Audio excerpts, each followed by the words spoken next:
जय हिंद दोस्तों, ऑडिट का सीजन चल रहा है। अगर आप एक बिजनेसमैन हैं तो आपको प्रॉपर रूल रेगुलेशन से अपने बुक्स ऑफ अकाउंट बनाने पड़ते हैं। दोस्तों, आप लोगों ने सुना होगा दो तरह की एंटिटी होती है, कॉर्पोरेट एंटिटी और नॉन कॉर्पोरेट एंटिटी। अगर आप एक public limited, private limited, 1 person company है तो आप एक कॉर्पोरेट एंटिटी होती है जिनके पैन कार्ड का 4th कैरेक्टर C है। इसके अलावा और भी कोई आप और हमारे जैसा कोई बिजनेसमैन होता है, जैसे कि proprietorship, partnership firm, LLP corporate में भी चला जाता है, HUF या इस तरह के कोई भी बिजनेस एंटिटी दोस्तों नॉन कॉर्पोरेट एंटिटी कहलाती है। और institute of chartered accountant of India जो कि क्लैरिटी के साथ काम करता है, जो प्रॉपर गाइडेंस के साथ काम करता है, नॉन कॉर्पोरेट एंटिटी को बता दिया है कि आपको अपने बुक्स ऑफ अकाउंट किस तरह से मेंटेन करने हैं। तो दोस्तों, आप लोगों ने सुना होगा पहले जो टी शेप का इधर लाइबिलिटी और इधर एसेट की बैलेंस शीट बनती थी वो अब खत्म हो चुकी है, लेकिन कुछ ऐसी एंटिटी हैं जिन्हें अभी राहत दी गई है। तो आज की वीडियो में हम डिस्कस करेंगे कि किन्हें और कब से अपने नए फॉर्मेट को बनाना है और ये नया फॉर्मेट किस तरह से आपके लिए काम करेगा, कैसे इसे समझना है, उसको हमने डिटेल में प्रैक्टिकली आप लोगों को बताया है। नॉन कॉर्पोरेट एंटिटी की जो बैलेंस शीट का फॉर्मेट आपको चाहिए तो डिस्क्रिप्शन बॉक्स में हमने लिंक दे दिया है, वहां से आप इसे डाउनलोड भी कर सकते हैं। तो देर ना करते हुए सीधा ही आपको पोर्टल पर लेकर के चलते हैं, जहां पर नॉन कॉर्पोरेट एंटिटी की फाइनेंशियल स्टेटमेंट्स यानी कि बैलेंस शीट, P&L और जो इसके नोट्स ऑफ अकाउंट्स हैं वो किस तरह से प्रिपेयर करने हैं जान लेते हैं। तो दोस्तों, हम बात करने वाले हैं बैलेंस शीट की, एक ऐसी शीट जो दोनों तरफ से बैलेंस होती है। और नॉन कॉर्पोरेट एंटिटीज जो कि छोटी छोटी संस्थाएं होती है, एक इंडिविजुअल होता है, एक HUF होता है, वो अपनी बैलेंस शीट को अब किस तरह से बनाएंगे उसके बारे में डिटेल में इस वीडियो में जानने वाले हैं। बैलेंस शीट किसे बनानी जरूरी है? दोस्तों, अगर आप एक मैन्युफैक्चरिंग का यूनिट चलाते हैं, आप माल बनाते हैं, आप एक ट्रेडर हैं, चाहे रिटेल ट्रेडर हो, चाहे होलसेलर हो, चाहे आप किसी भी तरह के डिस्ट्रीब्यूटर हो, आप कोई सर्विस प्रोवाइड करते हैं, doctor, lawyer, engineer, chartered accountant हैं, शेयर मार्केट के अंदर इंट्राडे F&O में काम किया, तो फाइनेंशियल स्टेटमेंट पहले एक स्टैंडर्ड फॉर्मेट में नहीं बना करते थे। चार्टर्ड अकाउंटेंट, बिजनेसमैन सब अपना अपना अलग अलग फॉर्मेट यूज किया करते थे। अब एंटिटीज की बात करें दोस्तों, हमने 2 बार बोला नॉन कॉर्पोरेट एंटिटीज, उससे पहले हम कॉर्पोरेट एंटिटीज की बात कर लेंगे। अगर आप एक private limited, public limited, 1 person company है तो आप एक कॉर्पोरेट एंटिटी कहलाते हैं। कंपनी एक्ट 2013 का शेड्यूल 3 है, उसके अंदर दोस्तों 3 डिवीजन 1, डिवीजन 2 और डिवीजन 3 के हिसाब से आप लोगों को अपनी बुक्स ऑफ अकाउंट बनानी पड़ती है। लेकिन अगर आप नॉन कॉर्पोरेट एंटिटी हैं, कहने का मतलब आप प्रोप्राइटरशिप हैं, आपके पैन कार्ड का चौथा अक्षर अगर C नहीं है, कंपनी नहीं है, आप एक HUF है, पार्टनरशिप फर्म है, LLP है, ट्रस्ट, सोसाइटी, NGO है, तो इस केस में आप नॉन कॉर्पोरेट एंटिटीज कहलाते हैं। तो फॉर्मेट इशू कर दिया है ICAI, institute of chartered accountant of India. दोस्तों, हर एक बिजनेसमैन को प्रेशर डाल के नहीं बोल सकता है कि आपको इस फॉर्मेट को फॉलो करना पड़ेगा, लेकिन कम से कम वो अपने CA मेंबर्स को तो बोल सकता है कि आप कोई भी टैक्स ऑडिट करेंगे आपको इस फॉर्मेट के अंदर करनी है, कोई बैलेंस शीट को वेरीफाई करना है, अटेस्टेड करना है, आपको इसी फॉर्मेट में करना है। दोस्तों, ये नॉन कॉर्पोरेट एंटिटी का नया फॉर्मेट 1 अप्रैल 2025 से एप्लीकेबल होने वाला है, यानी कि फाइनेंशियल ईयर 25-26 आपके ऊपर नए फॉर्मेट में आपको बैलेंस शीट्स वगैरह बनानी है। अगर आपकी टर्नओवर 5 करोड़ से ज्यादा है, दोस्तों अगर आपकी टर्नओवर फाइनेंशियल ईयर 25-26 में 5 करोड़ से कम है तो अभी भी आपके लिए उस साल के लिए ऑप्शनल है, आप नॉन कॉर्पोरेट एंटिटी फॉर्मेट में बनाएं या नॉर्मल जो टी शेप के अंदर लाइबिलिटी एसेट बनता था उस फॉर्मेट में बना सकते हैं। लेकिन 1/4/26 से जो आपका टैक्स ईयर 26-27 होगा उसके अंदर कोई भी एंटिटी है, कितनी भी टर्नओवर है, आप सभी लोगों को अपने जो बुक्स ऑफ अकाउंट है, अपने बही खाते हैं, अपनी बैलेंस शीट है, नॉन कॉर्पोरेट एंटिटीज के फॉर्मेट में बनानी पड़ेगी। तो अब आपको सीधा ही हम हमारे एक्सेल के फॉर्मेट में लेकर के चलते हैं, जहां पर आप अपनी नॉन कॉर्पोरेट एंटिटी की बैलेंस शीट को कैसे पढ़ेंगे, कैसे बनाएंगे उसको डिटेल में जान लेते हैं। तो दोस्तों, नॉन कॉर्पोरेट एंटिटीज की बैलेंस शीट का फॉर्मेट जो आप लोगों को बनाना है, आज नहीं तो कल बनाना ही पड़ेगा, जहां पर हम बात करेंगे आपकी बैलेंस शीट की, स्टेटमेंट ऑफ P&L जिसे कि ट्रेडिंग P&L पहले बोला जाता था, फिर इनके नोट्स होते हैं, देखिए 1 से 3 4 से 6, 7 से 10, 11, 12 से 18 और 19 से 25, इनको हम डिटेल में जानने वाले हैं। सबसे पहले दोस्तों बैलेंस शीट के ऊपर हम आ जाते हैं। अब आपको यहाँ पे देख सकते हैं दोस्तों बैलेंस शीट 31/3/2026 के साथ साथ में 31/3/2025 की, यानी कि 2 सालों का कंपेरेटिव डाटा आपको दिखाना होगा। सबसे ऊपर नेम जो नॉन कॉर्पोरेट एंटिटी का है, मान लीजिए ABC एंड कंपनी आपकी फर्म का नाम है, शर्मा एंड कंपनी आपकी फर्म का नाम है। बैलेंस शीट आपको पता है पर्टिकुलर तारीख को 31/3/2026 को बनती है, वो आपको यहाँ पर इस तरह से लिख देना है। अब 31/3/26 यहाँ लिखेंगे, 31/3/25 यहाँ लिखेंगे। अमाउंट्स है इन रुपीज है तो ऐसे लिख देंगे, इन लैक्स है तो लैक्स लिख देंगे, इन थाउजेंड्स है, इन करोड़ है। हम तो कहते हैं कि आपकी बैलेंस शीट करोड़ों में बने तो आप यहाँ पे ये अमाउंट का जो फिगर है कैसे लिया गया है उनको यहाँ पे लिख देंगे। अब आपको क्या है दोस्तों, बैलेंस शीट एक ऐसी शीट होती है जो दोनों तरफ से बैलेंस होती है, और मैं यहाँ पे आपको दिखा दूंगा। यहाँ पे जो आपकी लाइबिलिटी और एसेट होता था, ये देखिए यहाँ पे इक्विटी एंड लाइबिलिटीज है और यहाँ पे आपका टोटल लग चुका है। इसका जो टोटल होगा वो किसके बराबर होगा, जैसे आप नीचे आ जाएंगे आपकी एसेट आपकी संपत्ति के बराबर आपकी लाइबिलिटी होने वाली है और इन दोनों का टोटल नीचे आपका लग जाने वाला है। तो यहाँ पे आपका फर्म का नाम 31/3/26, यहाँ पे 26, यहाँ पे 25 आ जाएगा। अब इक्विटी एंड लाइबिलिटी के अंदर दोस्तों ओनर्स फंड आ रहा है। ओनर्स कौन होता है, फर्म का मालिक होता है। अगर आपके पैन कार्ड का चौथा अक्षर P है तो प्रोप्राइटर्स आ जाएगा, ये ओनर्स कैपिटल अकाउंट आ रहा है। अगर आपकी एक पार्टनरशिप फर्म है तो यहाँ पे पार्टनर्स कैपिटल अकाउंट आ जाएगा। 3 नंबर का स्केड्यूल यहाँ पे आपको ये देखिए दोस्तों 1 से 3 में आपको वहां पर लेकर के चलने वाला हूं। फिर रिजर्व एंड सरप्लस, ये 4 नंबर का नोट आपका बनेगा। तो मैं आपको पहले 1 नंबर 2 नंबर 3 नंबर और 4 नंबर पर लेकर के जाऊंगा। यहाँ पे देखिए नेम ऑफ एंटिटी, ये है नोट्स, जो आपकी स्टेटमेंट ऑफ फाइनेंशियल्स जो स्टेटमेंट्स होते हैं उनका पार्ट बनेगा। नोट 1 के अंदर आपको एंटिटी के बारे में बताना है कि हम एक प्राइवेट लिमिटेड कंपनी है, हमारा मालिक ये है और हम इस तरह का काम इतने सालों से कर रहे हैं। सिग्निफिकेंट अकाउंटिंग पॉलिसी आपको पता हो गया,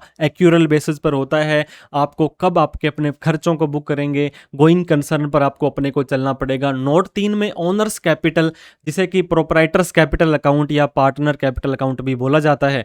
एक फर्म के अंदर मान लीजिए दोस्तों 4 पार्टनर हैं तो यहाँ पे उन चारों के नाम आ जाएंगे, उनका कितना कितना रेशो है, मान लीजिए 25% है। 1/4/25 को क्या बैलेंस था, कितनी कैपिटल उन्होंने और इंट्रोड्यूस की, उन्हें कितना रेम्यूनरेशन मिला ये प्लस हो जाएगा, कितना इंटरेस्ट मिला ये प्लस हो जाएगा, उन्होंने कोई पैसा विड्रॉ किया, फर्म से पैसा निकाला माइनस हो जाएगा, कोई प्रॉफिट का हिस्सा, और लास्ट के अंदर 31/3/2026 का क्लोजिंग बैलेंस आपका आ जाएगा। और ये वाला जो बैलेंस है दोस्तों, लास्ट वाला जो बैलेंस है, ये आपका बैलेंस शीट पे चला जाएगा। अगर ये प्रोप्राइटरशिप फर्म है तो यहाँ पे मिस्टर राम है या ए है, सिर्फ उन्हीं की ही डिटेल आपको यहाँ पे दे देनी है। ये है आपका नोट 3। नोट 4 पर अगर हम आ जाते हैं, सेम एंटिटी का नाम, कौन से साल की है, रिजर्व एंड सरप्लस के अंदर दोस्तों कैपिटल रिजर्व, रिवैल्यूएशन रिजर्व और भी कोई आपका रिजर्व था, अनडिस्ट्रीब्यूटेड सरप्लस था, वो आपका यहाँ पे 31/3/26 का और यहाँ पे 31/3/25 का आ जाने वाला है। तो ये आपके 4 नोट्स हो गए दोस्तों। अब हम वापस से बैलेंस शीट में आकर के आपको बताते हैं लाइबिलिटीज होती है। ये देखिए नॉन करंट लाइबिलिटी, ऐसी लाइबिलिटी जो करंट नहीं है, 12 महीने से पहले आपको नहीं देनी है, लंबा टाइम आपके पास पड़ा है इनको पे करने के लिए, उसको नॉन करंट लाइबिलिटी बोलते हैं। लॉन्ग टर्म बोरोइंग्स के अंदर दोस्तों आपने किसी से पैसा उधार ले रखा है, मान लीजिए कोई टर्म लोन चल रहा है आपका, किस्तें आपने भरनी है, या ऐसा कोई भी लोन जो 12 महीने से ज्यादा देना है, 5 नंबर में। डेफर्ड टैक्स लाइबिलिटी दोस्तों 6 नंबर में। Other long term liabilities 7 number में। और कोई लॉन्ग टर्म प्रोविजंस बने हैं वो आपके 8 नंबर के अंदर आ जाने वाले हैं। तो मैं आपको यहाँ पे दिखाऊं दोस्तों, 5 नंबर के अंदर अगर आप यहाँ पे बोरोइंग्स में आते हो, सिक्योर्ड लोन। सिक्योर्ड लोन होता है जहां पे कोई आपने सिक्योरिटी, गारंटी, सेफ्टी वहां पे दे रखी है,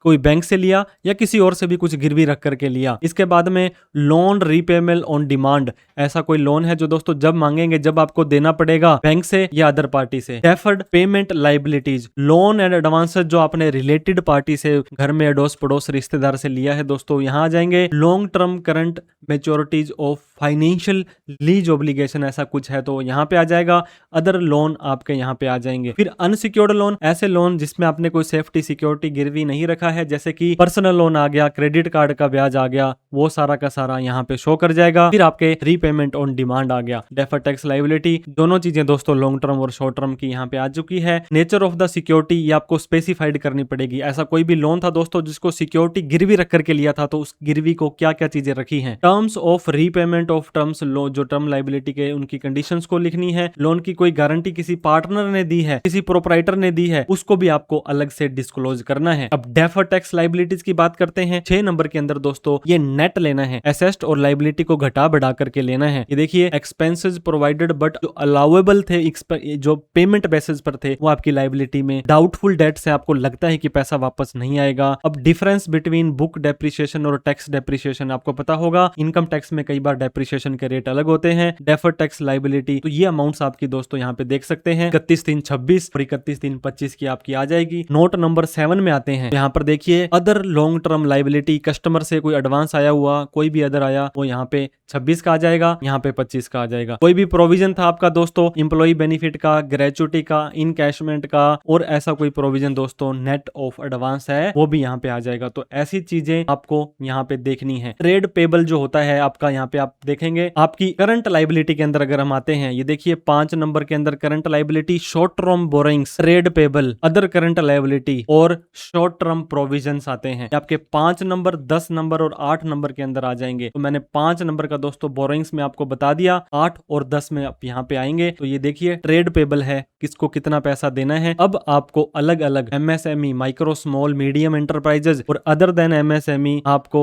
यहाँ पे देना होता है। तो ये सारी की सारी चीजें आपको डिटेल में बतानी है। इसके अलावा दोस्तों आपकी कोई भी देखिए अमाउंट जो आपकी अनपेड थी सप्लायर को, वो आपकी यहाँ पे डाल देनी है। जो बहुत सारे नोट्स दे रखे हैं एमएसएमई एक्ट के अंदर, आपने कोई पेमेंट नहीं की है, उनको अलग से आपको डिस्क्लोज करना पड़ेगा। नोट नंबर 10 में अदर करंट लाइबिलिटी के अंदर यहाँ पे देखिए करंट मैच्योरिटीज, जो फाइनेंस लीज ऑब्लिगेशन है, इंटरेस्ट एक्यूर्ड हो गया है लेकिन अभी तक आपने ड्यू नहीं किया है, तो इनकम रिसीव्ड इन एडवांस है, अनरीड आपका अनअर्न्ड रेवेन्यू है, goods and service tax payable है, टीडीएस पेबल है, कोई और लाइबिलिटी आपकी करंट है। 10 नंबर शेड्यूल के अंदर 10 नंबर कॉलम में नोट के अंदर आपकी आ जाएगी। इसके बाद आप यहाँ पे देखेंगे दोस्तों एसेस्ट की बात हम कर लेते हैं। एसेस्ट की बात करें तो दोस्तों यहाँ पे देखिए 11 नंबर नोट के अंदर आपकी प्रॉपर्टी, प्लांट, इक्विपमेंट जो कि फिक्स एसेस्ट बोलते हैं, tangible asset, work in progress, आपकी इंटेंजिबल एसेस्ट जो अंडर डेवलपमेंट है, फिर नॉन करंट आपकी इन्वेस्टमेंट है जो आपने करंट नहीं है, लॉन्ग टर्म के लिए आपने पैसा लगा रखा है,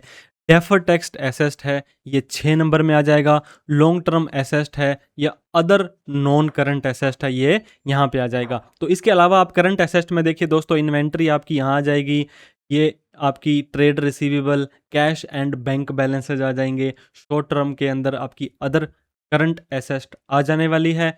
जैसे ही थोड़ा सा और नीचे अगर आप आएंगे, यहाँ पे आपकी दोस्तों जो नोट्स मैंने बताए थे, देखिए ब्रीफ आपकी संस्था के बारे में 1 नंबर में चला गया था और अकाउंटिंग पॉलिसी 2 नंबर में चली गई थी। और ये द अकम्पनिंग नोट्स हैं, जो ये जितने भी नोट्स हैं ये नीचे वाले, ये सारे के सारे आपके इसके पार्ट हैं, आपके फाइनेंशियल्स के पार्ट हैं। तो हम जैसे ही यहाँ पे आते हैं, ये देखिए दोस्तों आपकी फिक्स एसेस्ट का 2026 ले लेंगे। मान लीजिए आप यहाँ पे आपका जो स्टार्टिंग में कितना था, ये देखिए फ्री होल्ड लैंड है, बिल्डिंग है, प्लांट इक्विपमेंट है, ऑफिस है, फर्नीचर है, व्हीकल है, कोई और भी है तो उनका नाम ले लेंगे, कितना डेप्रिसिएशन, कितना एडिशन, कितना डिलीशन हुआ, और लास्ट के अंदर आपकी वहाँ पे अमाउंट आ जाएगी। ये थी प्रॉपर्टी, प्लांट एंड आपके इक्विपमेंट्स की बात करें। अब नीचे आ जाएंगे, यहाँ पे इनटेंजिबल जो दिखाई नहीं देते हैं दोस्तों, गुडविल, ब्रांड, सॉफ्टवेयर, इन पे 25% लगता है। माइनिंग राइट्स है, कॉपी राइट्स है, लाइसेंस है, ये सारे के सारे आपको ओपनिंग, क्लोजिंग सब यहाँ पे डालने हैं। और नीचे आप देख सकते हैं टोटल इनका जो 31/3/26 का, 31/3/25 का ये आ चुके हैं। अब नोट्स 12 से 18 में आएंगे तो आप यहाँ पे देखिए आपकी इन्वेस्टमेंट है, जो वैल्यू आप देख सकते हैं एट हिस्टोरिकल कॉस्ट है, जब तक उसके अदरवाइज ना बताए हों। कोटेड शेयर हैं इन्वेस्टमेंट के अंदर दोस्तों, आप यहाँ पे अमाउंट डाल सकते हैं। अनकोटेड के अंदर कोई ऐसी अमाउंट है जो लिस्टेड नहीं है, अदर इन्वेस्टमेंट आ जाएगी। ये सारा का सारा डेटा आपको, ये देखिए लोन एंड एडवांसेस के अंदर आपको किसी ने कोई पैसा दे रखा है, वो सारा यहाँ आ जाएगा। अदर नॉन करंट एसेट के अंदर आपकी यहाँ पे security deposit, prepaid expenses, inventory आपकी आ जाएगी 26 वाली, यहाँ पे 25 वाली। ट्रेड रिसीवेबल, उधार आपने 6 महीने से पुराने वाले और बाकी 6 महीने से ज़्यादा वाले अलग अलग यहाँ पे डालने हैं, तो जिससे कि आपका करंट एसेट और करंट लाइबिलिटी सही से बन जाएगा। कैश एंड बैंक बैलेंस के अंदर कैश और कैश इक्विवेलेंट के अंदर दोस्तों 3 महीने से कम की कोई भी मैच्योरिटी की डिपॉजिट है वो भी कैश एंड कैश इक्विवेलेंट में आ जाएगा। एफडी है जो आपकी 3 महीने से पहले पहले मैच्योर हो रही है। अदर बैंक बैलेंस के अंदर दोस्तों ये देखिए एम्बार्क्ड बैंक है, आपकी डिपॉजिट है, और भी कोई आइटम है, कोई और एसेट आपकी लगती है कि आपको यहाँ पे डालनी चाहिए, आप अदर्स में डाल सकते हैं। अब हमारा स्टेटमेंट ऑफ P&L यानी कि प्रॉफिट एंड लॉस अकाउंट को बारे में भी हम देख लेते हैं। सेम टू सेम संस्था का नाम आ जाएगा फॉर द ईयर एंडिंग 31/3/2026 की। यहाँ पे दोस्तों 26, यहाँ पे आपका 25 आ जाएगा।